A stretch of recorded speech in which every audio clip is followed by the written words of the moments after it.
emotions, frustrations, and pain, knowing I'm going to forget her someday.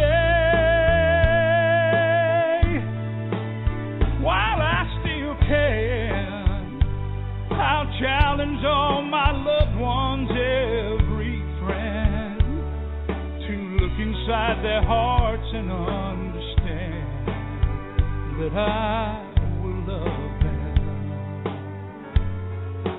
I will love them while I still can.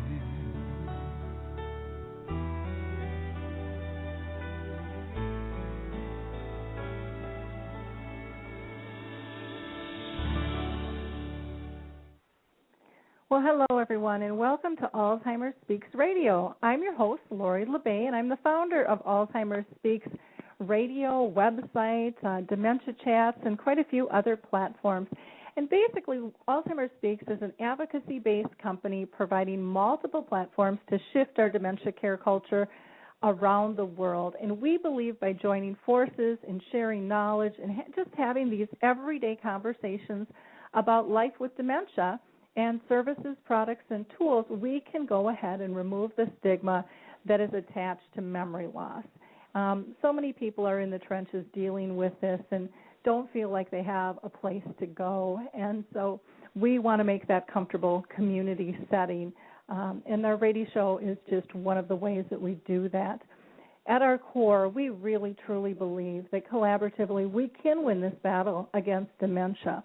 And I know we're making a difference thanks to all of our supporters since ShareCare and Dr. Oz named us the #1 influencer online for Alzheimer's disease. So I very much thank you all for helping us grow. And you do that in your advocacy just by liking us, sharing, tweeting, just spreading the word that we're out there. So again, those little things all add up, and I very, very much appreciate your support. I also want to encourage you, if you haven't checked out our website, alzheimersspeaks.com, go there, and again, you can then access all of our different platforms, the blog, the resource directory, the radio show, the YouTube channel, along with all of our free tools and so forth. So you'll be able to keep posted on what all we're up to. Our channel expert, Rick Phelps, who has early memory loss, might pop into the show. I'm never quite sure. Rick was diagnosed in June of 2010, and he's the founder of Memory People. And so if Rick joins us, I will definitely pull him into the conversation. But we would also like to hear from you. We love hearing from our listeners. So if you've signed in via the chat box and Facebook, feel free to use that to go ahead and pose a question or a comment to me. Or you can always call in live as well. And that number is 714-364-4757. That's 714-364-4757. And I'd love to pull you into the conversation. And as soon as there's a break, that's when I'll go ahead and field those calls. So you don't have to wait for me to pose that to you. You know, if something hits you, go ahead, utilize the chat box or call in. I'd also like to just remind people that if you're looking for information and resources in your particular area, no matter where you are in the world, Alzheimer's Disease International, which is also known as ADI, can help you out. They are an organization of Alzheimer's associations around the world. They've got fascinating information, great reports, and again, they can hook you up in your particular area. And you can go to them just by going to www.alz.co.uk,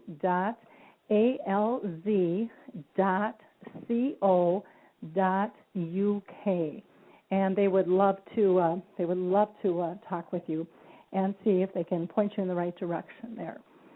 So with no further ado, let's get this show rocking and rolling. We've got a great show today. Today we have with us Harvard-trained neurologist Richard S. Isaacson, who's an MD. He currently serves as Associate Professor of Clinical Neurology and the Vice Chair of Education in the Department of Neurology at the University of Miami, the Miller School of Medicine. Prior to joining the University of Miami, he served as an associate medical director of the Wine Center for Alzheimer's Disease and Memory Disorders in Mount Sinai. Dr. Isaacson specializes in Alzheimer's disease, mild cognitive impairment, age-related memory loss, and other cognitive impairments. He's a board-certified by the American Board of Psychiatry and Neurology, and he has widely appeared in the media, including CNN, NBC, CBS, and the Wall Street Journal, U.S. News, and the World Report, and so on. So we're just really thrilled to have him with us today. How are you doing today, Dr. Isaacson? Let me go ahead and pull you in to the conversation here.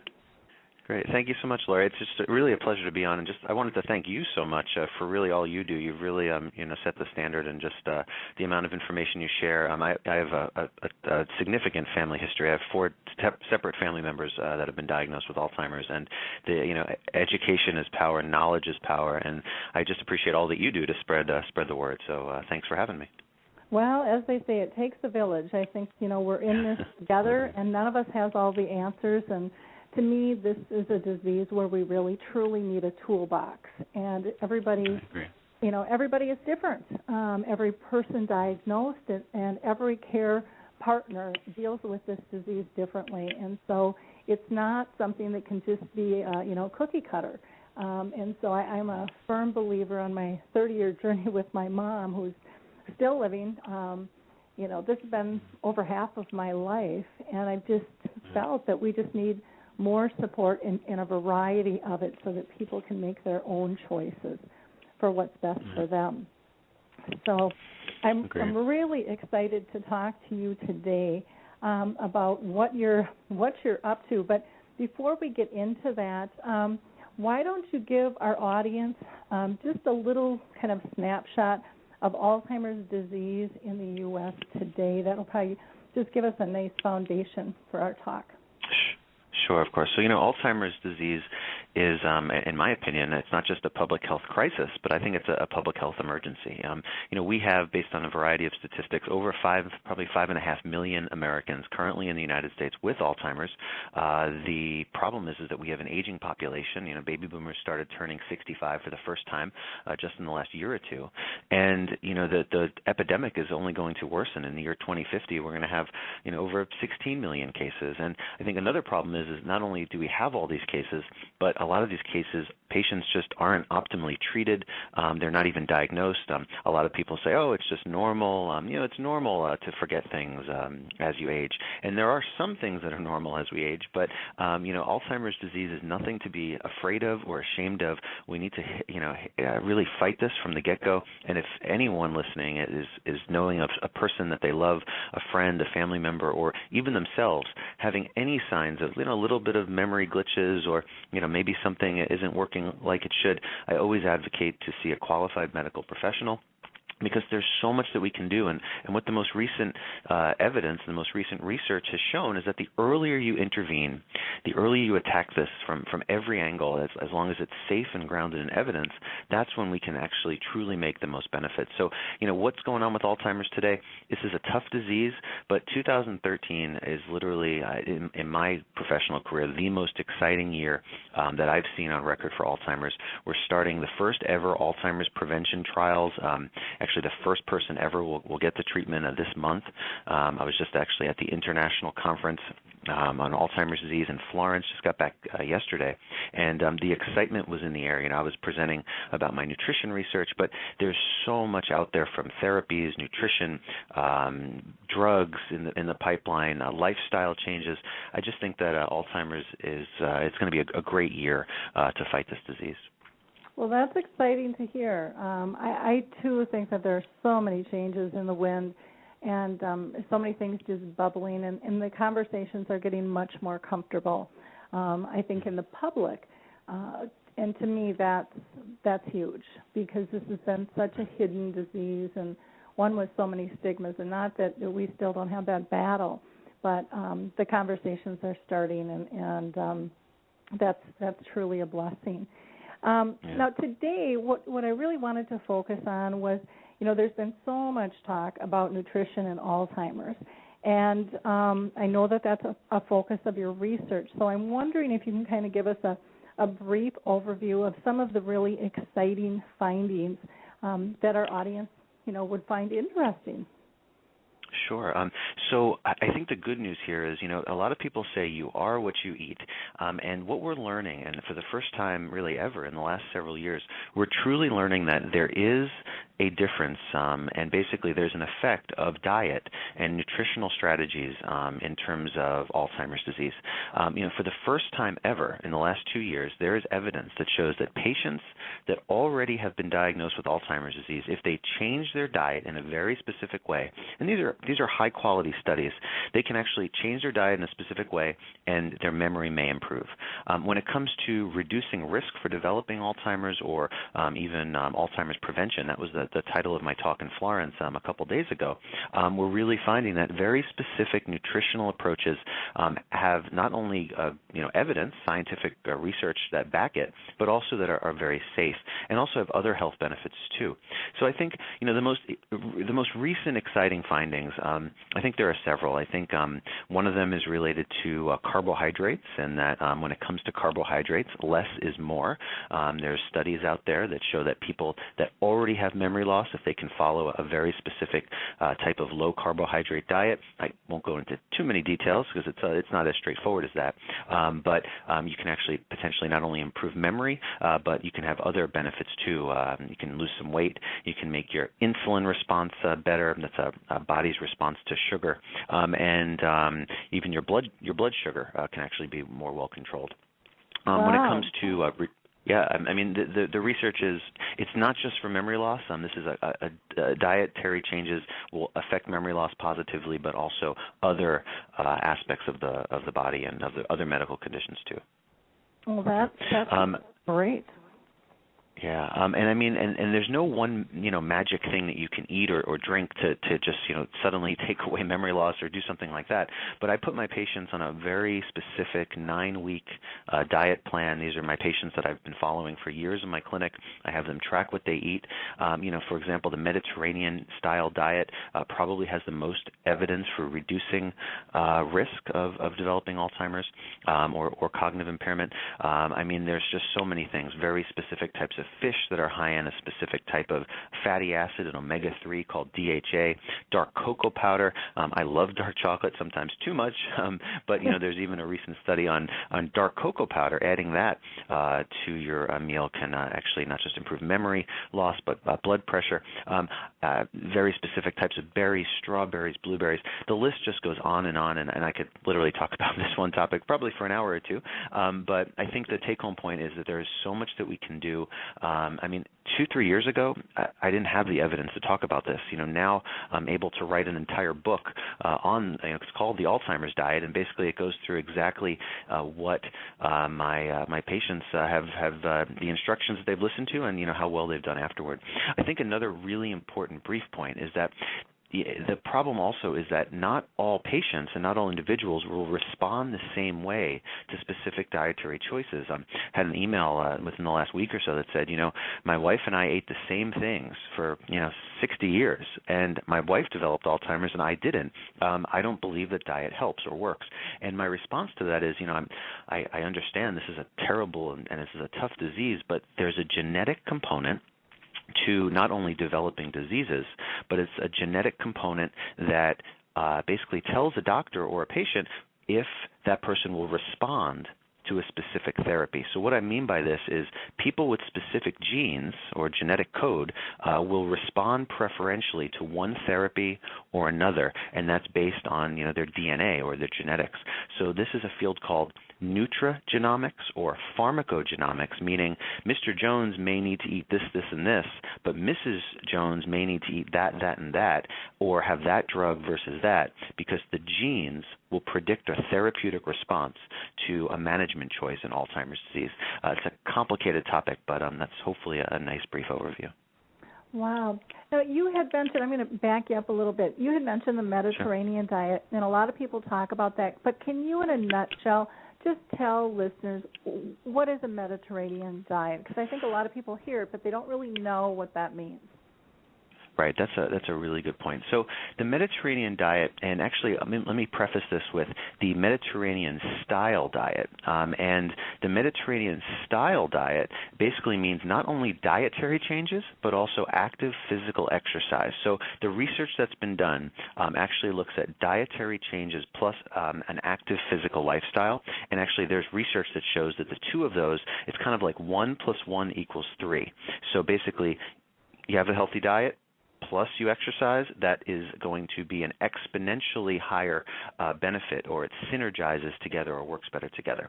So now let's get back to what are the specific types of food in this Mediterranean-style diet. And I think one of the key points here is vegetables, lots of vegetables. Green leafy vegetables, a good tip is if it's green, eat it. Fruits and vegetables as well. And you know, I've never been a kale sort of person until I started putting kale in my smoothies and my juices, and I said, wait a minute, kale's actually pretty good. So it may take a while to enjoy these green leafy vegetables, or these green different types of things, but I've learned how to. Lean proteins, fish, chicken, and turkey, low-fat yogurts and cheeses, nuts and seeds in moderation, meaning you know, a small handful of nuts and seeds is probably okay, but you know, a cup or two or three or multiple handfuls is probably not as good. Reducing red meat, reducing processed foods, kind of living off of a natural, healthy, living off the land, living off the green, healthy lifestyle, and also wine. You know, 1 glass of wine in women, red or white. Red may be better, and in men can probably have 1 to 2 glasses of wine, for example, each night with dinner. So this is the type of Mediterranean-style diet that really gets those healthy fats like olive oil, avocados, for example, are healthy brain-boosting fats that can actually be protective for the brain. Wonderful. Thank you for going into some detail there. I think you gave a lot of wonderful pointers that people can go ahead and start incorporating into their lifestyle. And with St. Patty's Day coming, just because it's green doesn't necessarily mean it's going to fall into that category. That's a good point. I was in Savannah, Georgia once, and they made the beer green. So okay, I guess you're right about that. Yep, that's a pretty big thing up here in Minnesota. Everything turns green. Yeah. You know, I think there's a run on the food coloring for about 2 That's the way it goes. With that, yeah. So. And now you had also mentioned chocolate, which is a big favorite of people. If you can talk a little bit more about maybe the different types of chocolate and why certain types are better, I think that would be helpful as well. Yeah. This is really important because, you know, I that's one of my major vices. You know, I love dark chocolate, and the problem with saying that dark chocolate is healthy is that when you have a dark chocolate bar or a chocolate bar, if you look at the ingredient list, it's sugar, and then butter, and then some more butter and more sugar, and then comes the dark cocoa or the dark chocolate. So I think what I teach my patients in my clinical practice is to read nutrition labels, and I think it's really essential to understand what you're putting into your body. When it comes to the evidence or the research on dark cocoa, the most recent research specifically shows that the dark cocoa powder itself is the thing that is probably the most brain boosting. You know, I love a dark chocolate bar, and dark chocolate, if you're going to have any chocolate whatsoever, the darker the cocoa is probably the better. The milk in the white chocolate, you may like it in terms of taste, but in terms of brain boosting effects, I don't really think there are much because it's not, that with all the fat and the sugar and everything else in the chocolate bar, it's probably more negative than positive. But as my mom has taught me, everything in moderation. What I do is I add a very specific type of dark cocoa powder in my coffee. It's the same cocoa powder that was proven in the research studies. And even there's some evidence that shows caffeinated coffee in small to moderate amounts earlier in the day so that it doesn't interfere in sleep. I start my day with a small cup of coffee, about 4 to 6 ounces, with my dark cocoa, with instead of using sugar, and sugar's okay in moderation and in low amounts. I actually use agave. Agave is a type of sweetener. It's a natural sweetener that actually tastes very similar to sugar, but has a lower glycemic response. And glycemic, we won't get into this too much, but is basically the amount of a sugar or carbohydrate to maybe promote insulin or inflammation in the brain, but that's another topic. But when it comes to dark cocoa powder, I add it to the coffee, and I think that is kind of like a 2-for-1 in the morning. Okay, wonderful. Thank you.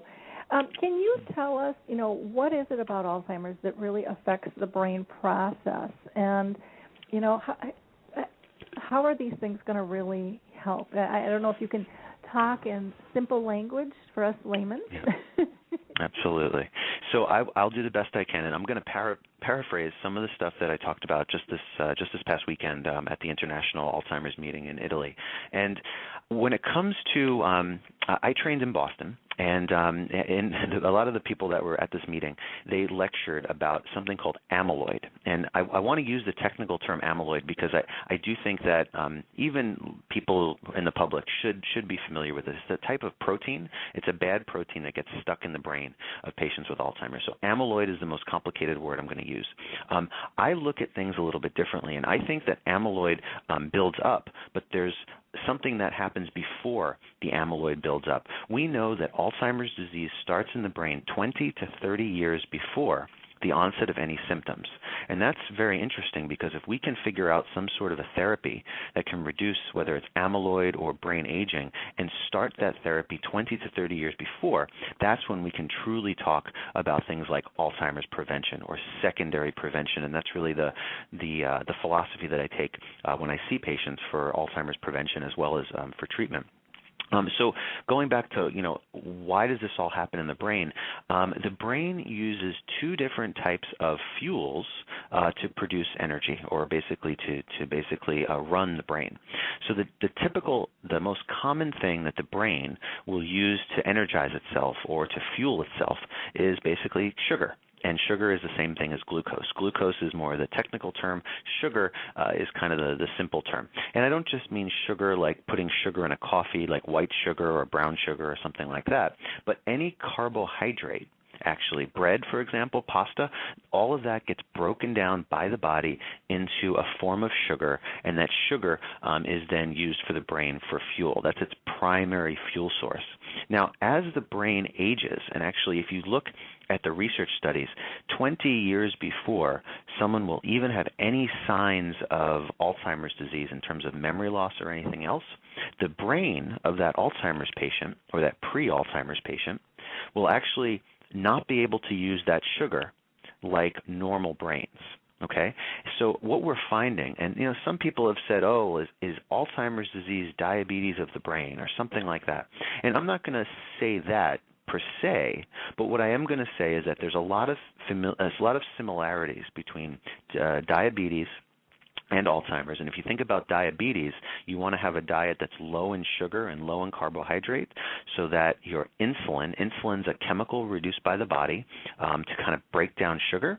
And patients with diabetes, really trying to keep things as simple as possible, sometimes have to inject themselves with insulin because insulin can help break down that sugar. It's kind of a similar thing. In patients with Alzheimer's, I recommend low carbohydrate diets to basically protect the brain from inflammation. And I also recommend in patients that have already been diagnosed with Alzheimer's disease a new fuel for the brain or a different type of fuel that is different than sugar or glucose, and those are called ketones or ketone bodies.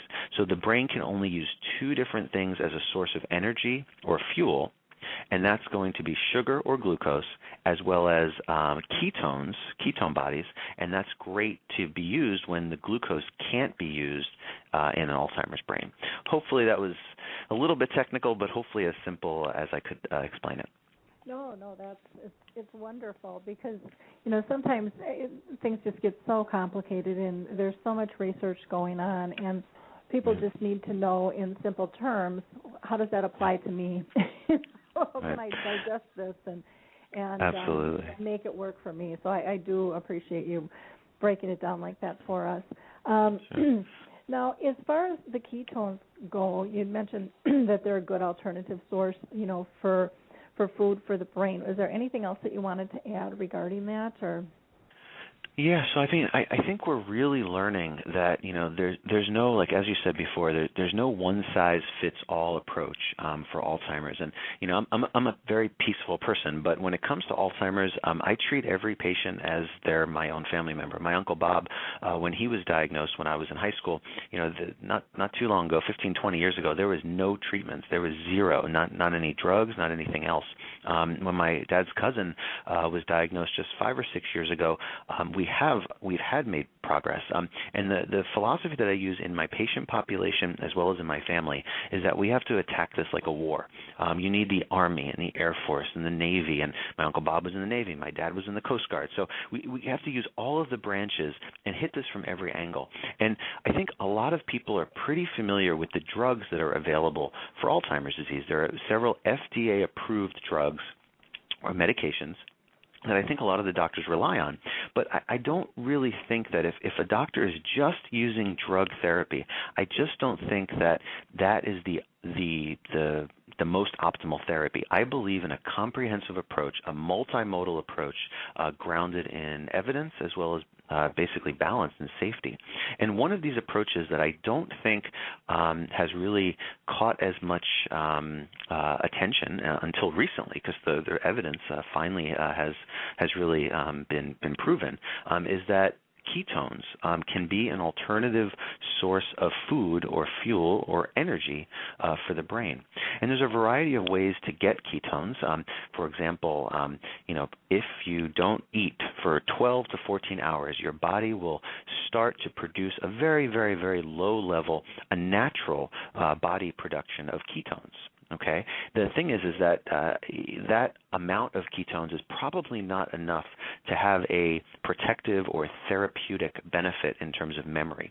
It may be a good thing to minimize carbohydrates and to possibly, use these naturally produced ketones, but there's other ways to really increase the amount of ketones in the brain and in the body, and there's actually a medical food that is now in a very large trial that's been studied in the past, and a medical food is basically something that you drink, and it's prescribed by a physician, and you shake it up and you drink it, and basically this is another way of providing these ketones as an alternative source of energy for the brain. So the way that I approach all of my Alzheimer's patients is I hit it from every angle. So I use the drugs, I use medical food, I use nutritional approaches, physical exercise, hobbies and musical activities. I hit this from every single angle, and I also educate the patient about all of these different options, and of course provide as much support and care for the caregiver as well. And I think this new area of ketones is really the newest kind of therapy option that really has been underutilized in the past. Okay. So a lot of people I'm going to throw this out because I don't know, hear about protein shakes. Is that considered a medical food? Is that... Okay, good question. So there's a lot of things that are over the counter that are kind of shakes or stuff for the brain. That would not be considered a medical food. That would be more of a dietary supplement. So maybe I can go through this for a minute because I think it is important. When it comes to the way that doctors see things and basically use different words to describe things. On one edge of the spectrum, we have something called drugs. An FDA-approved drug is basically something that goes through rigorous scientific research, multiple what they're called phase 3 trials. They're called clinical trials. And then the FDA is an organization, the Food and Drug Administration, will basically review the results of the clinical trials and then can approve something as a drug that's available by prescription. That's on one side of the spectrum. It's very rigorous scientific research proving efficacy or effectiveness, and safety. On the other end of the spectrum, we have something called supplements or nutraceuticals. A supplement is kind of the thing that you go to the grocery store or the drugstore, and if you look on the bottle, something like fish oil, for example, If you look on the bottle of fish oil, it says the FDA has not reviewed or approved this for the treatment or cure of any disease. Basically, supplements are safe enough as long as they're purchased from a reputable company, and that's really up to the company. But there's not really clear evidence or scientific research that there's enough for that company to make a claim to say, yes, this supplement works to cure or prevent or treat memory loss or Alzheimer's. What it may be is for support of memory function or to boost brain function or something like that. So that's a supplement, and that would be more of the, when you go and you look at different protein drinks in the store, that would be possibly one of those things. Now, in the middle is something called medical foods, and a medical food is really a term that a lot of physicians and I think a lot of patients and caregivers are not really as familiar with. A medical food is indicated for the clinical dietary management of some sort of an illness, and the technical term is the metabolic processes associated with a disease. So when it comes for Alzheimer's disease, the metabolic issue or the problem in the brain is that the brain can't use glucose as the primary fuel source. So what can it use? It can use ketone bodies. So the medical food that I was just talking about is actually a prescription medical food intended for the clinical dietary management of Alzheimer's disease. And in the studies that were done, it shown that in very specific types of patients that had this medical food by prescription, the name of the medical food is called Axona, A-X-O-N-A. Axona, the technical term, what it's made up of is it's called medium chain triglycerides. For the listeners, you can just refer to it as Axona. But Axona basically addresses the brain's problem in terms of using glucose or sugar as a primary fuel source, and it works collaboratively with the other therapeutic options that are out there for Alzheimer's disease. Oh, interesting. Now, is that something that people can use at home then? I'm assuming that you can prescribe, it has to be prescribed, so it could be used if someone's living at home or in a care center? Yes, so basically any physician can prescribe Axona, and Axona is, why is it available by prescription? Because it's basically, it's always best to use these types of therapies under the supervision of a treating physician. While I do recommend a variety of therapies, I always advocate that a treating physician should be involved, and I think it's always safer to have a treating physician look through this. And basically, any person with Alzheimer's disease can be prescribed, for example, in patients with mild to moderate Alzheimer's disease. That's the way the clinical studies have been done. And a physician may then say, okay, well, we'll try this medical food. I'm going to give you a prescription. The key is that you have to start this therapy in a very low dose and increase it very slowly over time. And this is a way to get the body used to digesting the Axona or the ketones, and that way it can address the problem and basically provide the brain with an alternative energy source. And this is a mechanism or a way to think about this disease, the therapeutics anyway, in a very different sense than some of the drugs or some of the other things. Okay. Now, when you said you mix it up and it's a liquid. Can you tell people, what it tastes like, or can you mix it with different types of foods to make it more palatable, or is it just something that everybody wants to chug down? Gotcha. I always recommend the same thing, and I learned this by reading basically, there are instructions that come. For example, there's two ways to get Axona, and one way is to get it via a sample kit. And so a lot of doctors' offices out there will have samples, and in the sample kit, basically each day you'll start off with a lower dose. For the first 2 days, you start off with one very small. They're 10-gram packets, and what I always recommend is no matter how small or large the dose, to mix the Axona powder. Basically, you start off with 10 grams each day, and then slowly you increase over a week to the full 40-gram packets. And what I recommend to my patients and their caregivers is to start low and go slow, and that's really the take-home point. Just like a lot of the drugs that are used, for example, donepezil or even the patch that's out there, those medications are usually started at a low dose, and then over time, after a month or two, are increased to a higher dose as tolerated, and those are usually, for example, taken with food. And this Axona therapy is really the same thing. Axona should be basically mixed, and you can mix it in water. And if you mix it in water, it has somewhat of more of a vanilla-y flavor. I actually usually recommend my patients mix it with Boost. I like Boost because, for example, there's a version of Boost called Calorie Smart, and Boost Calorie Smart is very low sugar and low carbohydrate. So it also helps to basically not just give a little bit of an extra food source to make the absorption of Axona more tolerable, but it's also low on the carbohydrate scale, so in some ways that can be more beneficial on the brain. So what I recommend is I have my patients mix the packet of Axona, and the take-home point here is you have to first pour the liquid in and then pour the powder, and then you shake it up. And just like James Bond said, shaken, not stirred.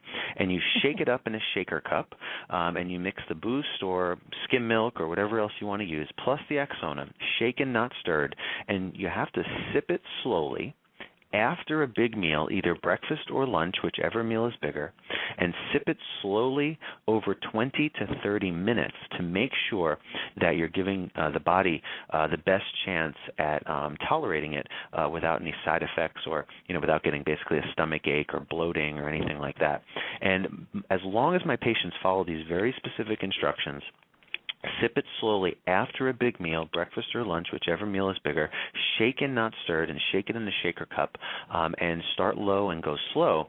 After a week, most patients that I give this to are able to tolerate Axona well, and then those people, and actually in the research actually shows that those patients that are able to be compliant with their dosages, those patients are actually the most likely to benefit.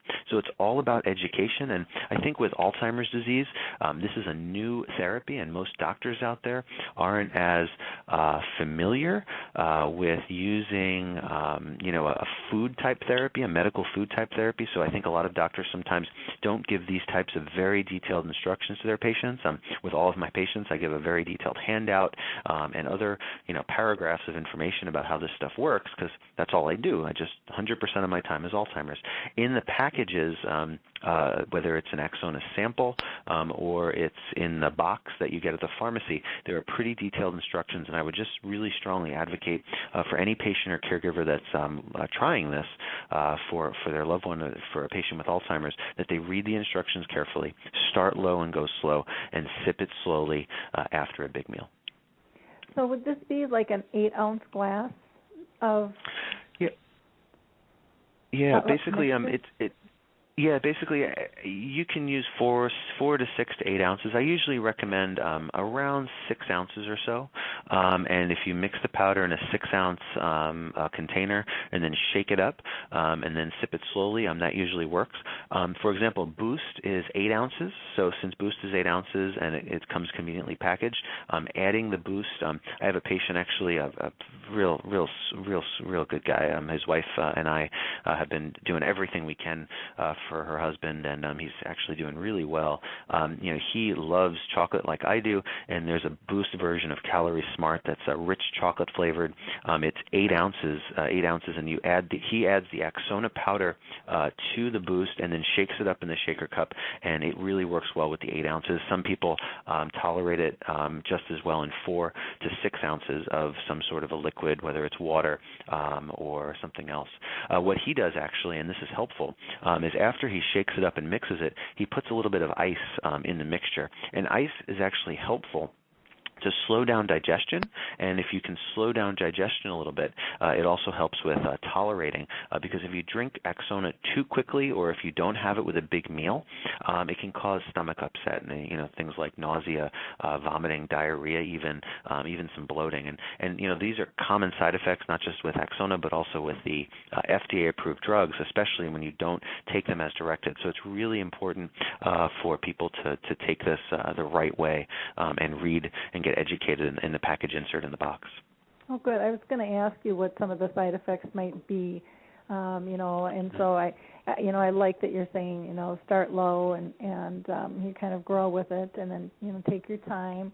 You were very specific in terms of, after meal, and all of those things make a huge, huge difference in terms of how your body is going to respond, and sometimes we forget how important those basic directions are in terms of how our body's going to react to something.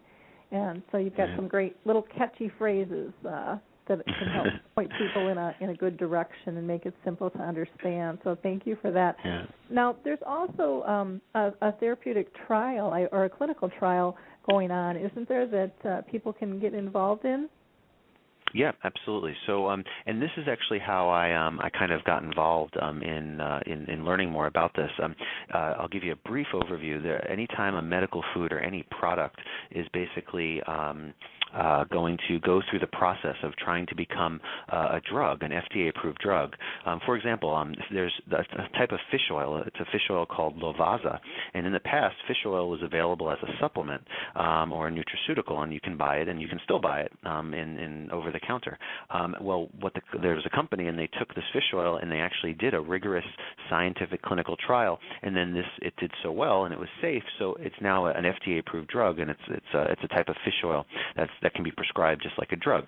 It just means that it's the same substance, but it was just proven more rigorously, and that's exactly what the medical food Axona is currently basically doing. They have a very large clinical trial. And if you go to the website clinicaltrials.gov, you can search for it. I think you may have had even a link on your website too, which is helpful. And basically, if people are interested in getting into this clinical trial, basically what happens is they will patients will be enrolled, and they will either get Axona, which actually it's kind of it's a slightly different version of Axona, and then this version will be tested in people with different types of genes, and they will look at genetics, and they will try to figure out, does Axona work preferentially in one gene versus the other? And right now that's what the preliminary evidence suggests in a subgroup analysis, that Axona is preferentially effective in patients that do not have one of those genes that can help increase the risk of Alzheimer's, called ApoE4. And the reason how I really learned so much about Axona and really understood all this is, since my research is in nutrition, the company actually called me and asked me to kind of discuss this with the FDA, and basically the company is doing something called an investigational new drug application, and that's why they're doing the clinical trial. And I was on the phone with the FDA and basically had to kind of give my expertise or scientific judgment or an overview about the product and kind of really try to take the next steps towards becoming an FDA-approved drug. So that's how I consulted for the company, and really truly got to review the data and learned a lot more. So when it comes to the clinical trial, if someone is interested in getting more information about this, I definitely advocate for going to clinicaltrials.gov and learning more. It's actually the name of the name of the medical food is called Axona, but the name of the agent in the clinical trial is called AC, like Apple Charlie, AC1204, and basically you can actually check out I think I saw it posted on your website, as well as clinicaltrials.gov, and do a search for it. And there's clinical trial centers all over the country. I think they'll be enrolling something like 480 patients all throughout the country, and that clinical trial literally got started maybe about a week or two ago. So it's exciting. It's one of the many clinical trials that are going on, and again, just evidence that we're really making tremendous strides in progress. Well, that's very exciting. And with this clinical trial, is it a deal where some will get the real thing and some will get a placebo, or will everybody be getting it so that they can analyze these genes? But is it a double blind or? Exactly. So the technical term is going to be, it's called a randomized double-blind. It's a randomized placebo-controlled double-blind study. What does this mean in English? Well, randomized means you have a 50-50 chance of getting the real thing or not. Placebo means that the people that don't get the real thing, the axona, that's AC1204, will actually get a placebo. Basically, just it tastes similar, but it doesn't have the active ingredients. Basically, no one knows what you're getting, the real stuff or the placebo, the not real stuff. So there's two different ways to try to, for example, if someone wants to get involved in a clinical trial, and this is a great way to get the product for free, for example, that would be one way to do it. If someone says, you know what, I'm going to ask my doctor because, there's a type of axona that's out right now. The two types of the axona that's in the clinical trial is very similar to the axona that's on the market right now, but they are not the same, but they are very similar. But if someone decides that they want to try axona and they want to ask their doctor about it, doctors currently can prescribe axona as a medical food, and that's one way to do it. Otherwise, if someone says, you know what, I'd rather do it in a clinical trial and try a different version of axona, but although they're very similar, then they can also learn more about the clinical trial, and there's sites, I think 60 sites all around the United States. Okay, wonderful. And is this covered by medical assistance or Medicare or health insurance at all? Yeah. Because that's always a concern with people. Yeah, no, absolutely. I mean, it's so hard to balance cost. These medicines and these, the drugs out there with the co-pays and with some of them are generic, but others aren't. And plus, when you're adding in a medical food and a supplement and all these other things, the costs are, something that we all have to be mindful of. I can just give you, I can't give you the exact answers because I'm not a company kind of person, but I can tell you from my medical experience, from my patients, what they tell me. There's a mail order way to get it. It's $69 a month through the mail order, and they ship it to the person for free, so that's helpful. The person does not have to go to the pharmacy or have to worry about that. And basically, you can go to their website, I think, or in the sample kit, there's actually something that my patients can fill out, and the doctor's office can fax it. So for $69 a month, the company or some company or somewhere will send it over. It's also available in pharmacies.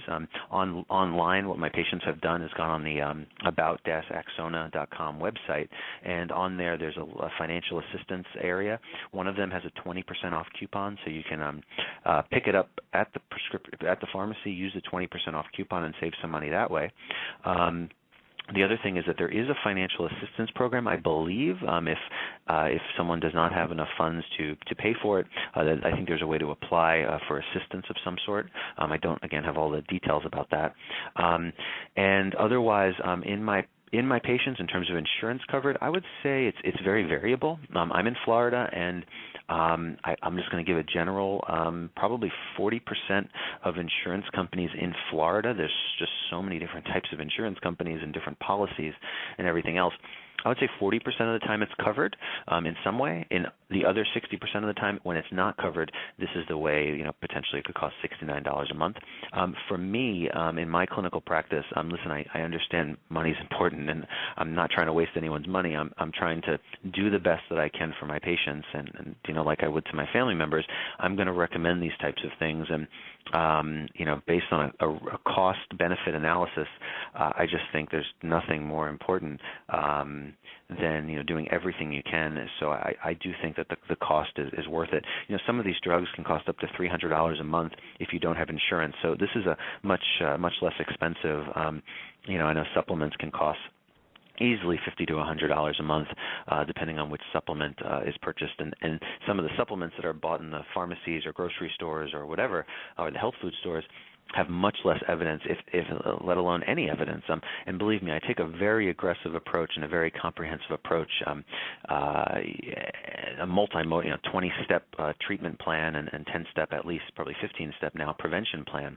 And yes, these things cost money, but I do think that the cost versus benefit is definitely in favor of using these therapies. Okay. Well, I appreciate you going into all the various options, because that is something that people, I mean, it weighs on their mind, especially, with the status of things nowadays. People are just trying to survive, and so anything helps. And $69 a month, I mean, some of these pills are, way more than that individually and stuff. And so I just hear all these horror stories of people really struggling to try to help and do the right thing, but trying to figure out balance, with it as well. So I do want to talk about your book. Actually, you have written 2 books. And so we definitely need to cover both of those if you've got time to do so. Yeah, sure. So the book that came out last year in 2012, it's still pretty recent. It was updated as of, I believe, July of 2012, so it's still very recent, actually, still somewhat hot off the press. It's called Alzheimer's Treatment, Alzheimer's Prevention, A Patient and Family Guide. If you want more information, you can Google it or go to the website. The website's called theadplan.com, THEADPLAN, theadplan.com. And that was really the book that I wrote literally for my patients. And what I was doing is I was typing out so many recommendations for my patients. I would print out sometimes 20 to 30 pages at the printer that it got to the point where I said, you know what? I think I need to put this in a book form because I'm breaking the printer cartridges too frequently. So basically, it's exactly what I tell. It's written in large print. It's basically me talking. It's not very technical. It's basically going through. It's a question and answer format of kind of the way that I look at Alzheimer's. What are the drugs? What are the this? What types of food? What types of that? And it's basically the 30 most common questions that I get asked as an Alzheimer's specialist by my patients and their caregivers. And it basically just is me talking about, me speaking in words on a paper about how I would address Alzheimer's disease using this multimodal or comprehensive approach. Which types of mental activities are important? Does Sudoku help or not? Answering those very common questions. What types of music therapies and music activity programs may help? Things like that. Going into the details, the very specific details about the drugs and about the medical food and supplements and how to take them and how to be safe when taking them and the cost, and I put all the cost information in there too and discuss the things. So that was the first book. And the most recent book, really, really excited about. I literally just had no idea that people would just be so interested in this book, and I'm so glad. But the newest book is called The Alzheimer's Diet, a step-by-step nutritional approach at memory loss prevention and treatment. And this book just came out a few months ago, and I am just floored and really excited. I mean, people are literally reading this book and absolutely changing the way they look at food.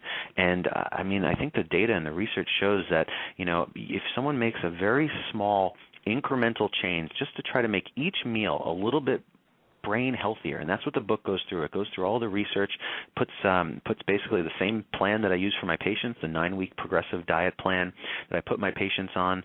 It not only includes different foods and different types of foods and tracking different carbohydrate levels, but also includes things like using a medical food in people that already have Alzheimer's versus there's a whole chapters in the back are already about Alzheimer's treatment. The beginning is more applicable to both treatment and prevention, reducing risk, and also talks about how certain people with certain genes may respond better to different therapies. So I think the book, The Alzheimer's Diet, has been really exciting. I wrote it with my colleague and close colleague, Dr. Christopher Ochner. He's a nutrition expert. He was at Columbia University in New York. Now he's over at Mount Sinai. And it's just really been a lot of fun, and just gotten some very rewarding feedback about it. So those are the 2 books, and they're written for patients and caregivers and pretty easy to read, and if anyone's interested in checking them out and have feedback on them, please let us know. We'd love to hear feedback too. Well, great. And I do want to throw out to the audience, if anybody has a question for Dr. Isaacson, again, please feel free to use your chat box, or you can call in live to the show at 714-364-4757. That's 714-364-4757.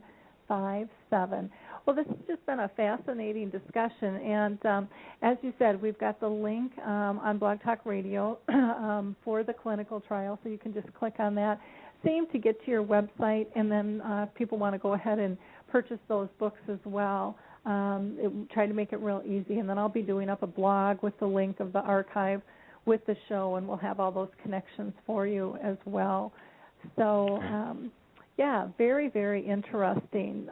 Lots of fun things going on, and you shared it in such simple terms for all of us to be able to digest, which is again just so wonderful. I think this, with the medical foods, it's not something that people hear about. I know I didn't really even know that it existed. And I've been on this journey with my mom for 30 years, but I didn't really understand it. Which, I'm going to be honest with you. I got a phone call from a patient of mine about 4.5 years ago. Her husband actually got me. I'm a big Yankee fan.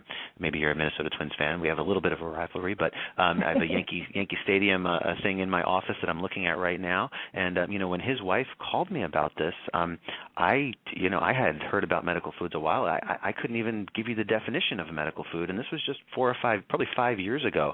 So doctors just aren't even aware. Patients, caregivers aren't aware, and I think it's really great that finally not only the international community. I lectured on this literally 2 days ago and 3 days ago, and I think we're really finally making progress to show that medical foods are a worthwhile therapeutic option that needs to be considered, as well as nutrition and all these really safe as well as effective nutritional approaches. Well, and I think people are getting much more conscious, and I think as this bubble, approaches, and the numbers keep growing, people realize we're not going to have a cure. There's not going to be this magic pill, probably in our lifetime, or it might be towards the very end, even though research is plugging along with things, and we need alternatives. And people are really, they're looking at this holistic approach in terms of what is it am I putting in my body, and I think your book is fantastic. I think the medical food angle is another thing. The exercise, all of those pieces, people are really starting to take seriously because they're seeing more and more that younger people, this isn't an old person's disease anymore, and that our bodies are changing much earlier than we even recognize. Or will most of the time admit that it's going on, and sometimes we're not even aware. But through some of the research that's being done and the testing, and that there are things that are showing, we can battle this. So I think it's really time to become more dementia friendly. People want to get more educated. They know that if they haven't been touched, they will be, because it's just a numbers game, and the numbers are just going up. So. Yeah, well, it doesn't absolutely. look like we have any questions from our audience, but again, I just can't thank you enough for all the wonderful information that you shared with us, and this hour has just blown by. It always does, though. I'm always just fascinated on how these topics are so intriguing and give us such great information. Is there anything else that you wanted to add? Well, I just wanted to, first of all, just thank you again for not only spreading the information about nutrition and medical foods, but just all that you do. Your footprint on this disease is really just critical and essential, and I appreciate it because it helps my patients learn. But I think, this disease is hard. This disease is like, hard is not even a good enough word. It's a disease that affects not just the patient, the entire family, and I think we need to have hope. There is no one magic pill. There's no one magic patch. There's no one magic drink. There's no one magic anything that's going to stop this disease dead in its tracks just yet. In the future, hopefully, but not for at least 10, 15, 20 years. In that time, this multimodal therapeutic approach, balancing safety with potential for benefit, is just truly what I really believe where we need to be. And I absolutely believe that in 2013 and in the next few years, there's absolutely more hope now than ever for Alzheimer's. I think we need to keep up the fight. We need to stay educated, stay informed, and really just keep battling. And I think this is a fight we can win. It's going to take a little time, but we will be able to make great progress. I agree. I think, I'm sure you're aware, over in the UK, they're doing what's called dementia-friendly communities and businesses over there, and they're just getting such a great response of people getting educated and becoming advocates and just kind of shining stars for the disease. And their goal, I believe, is to get 1 million friends. And those are all people that are just going to be walking and talking, dementia, and having their eyes and ears open for how do we better serve, how do we allow people to live better lives. And for myself, I'm rolling out what I call dementia-friendly businesses and communities campaign, where people can become a dementia star, and that's similar to what they're doing over there. But with all the different platforms that I have now, it allows people to position themselves, all types of businesses, throughout my platform, so that people can find them. Because for me, as a caregiver, that was one of my biggest struggles. Was I didn't even know what resources were available or what I needed. And people need to be able to make choice, and they have to be able to find things in a simpler fashion. So the collaborative resource directory that I built on my website too is so that people can input and share information. Because, like you said, we can't do this alone. This is not a disease of one. This is a disease that affects everybody a little bit different, and it's not just the person diagnosed. It's, like you said, the family, the friends, the coworkers, the communities. It impacts us all, and we just have to get, much more knowledge base and more compassionate regarding this disease, because these individuals are so much more than a disease, but sometimes they feel like they're put in a box, and that's how people look at them, as the disease. And, if someone's got heart disease or diabetes or cancer, we don't look at them just as a disease, and that really has to change. So many good ways to be able to switch things up. So, we will definitely push people to your website. Again, that's www.the and that's appledogplan.com. And we've got the link for the clinical trial as well, and then have highlighted both of those books. So we'd love people to read those and get back to you with their feedback as well, and see what their thoughts are. So thank you again so much for joining us today. Absolutely. Thank you so much, Lori. I really appreciate it, and I'm happy to help spread all this information that people can actively use, literally starting today, to help better their lives and memory. Yep, that is absolutely fantastic.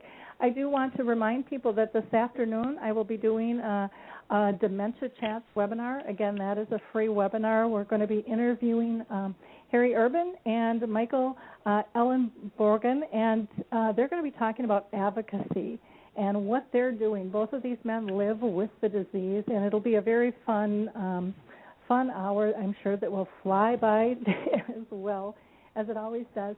And with these webinars, again, you can go to the blog to get the link on that, which is just at www.alzheimersspeaks.com. And come and join us, join the conversation. And people are using these webinars. I've been told families are using them for family kind of get-togethers just to learn more about the disease. Doctors are watching them, just fascinated with what they're learning from the patients. People are using them for support groups and training. And again, all it is an informal conversation with people that are actually living with this disease. Our next show is coming up. I'm going to be taking just a week off here, but we've got plenty of shows for you to listen to in the archives. But on the 5th of April, I'm going to have Kay Fox on, and we are going to be talking about transgender needs. And then on March 26th, I'm also going to have Gary Glazner with Art and Poetry, which will be just a fascinating show. And then on the 29th, at the very end of the month, we're going to have Us Against Alzheimer's on. And they are just such a massive movement out there, trying to pull people together and help with research and again, education as well. So thank you all for being with us. Again, if you enjoyed the show, we would appreciate it if you like us on Facebook and tweet us and share it with your friends, because, again, that's a way that you can be an advocate by just pushing a couple of buttons. If you don't have time to do what I'm doing, that's okay. There's so many different levels in terms of spreading the word. So, again, thank you so much. And Dr. Isaacson, thank you for all you're doing. And people, don't forget to go to his website, theadplan.com. Till the next time, we will talk soon. Bye now. Hi, everyone. This is Meredith from the Senior Fitness with Meredith podcast, where I discuss all things for seniors. From fitness, your health and wellness journeys, how to be all over strong and beyond.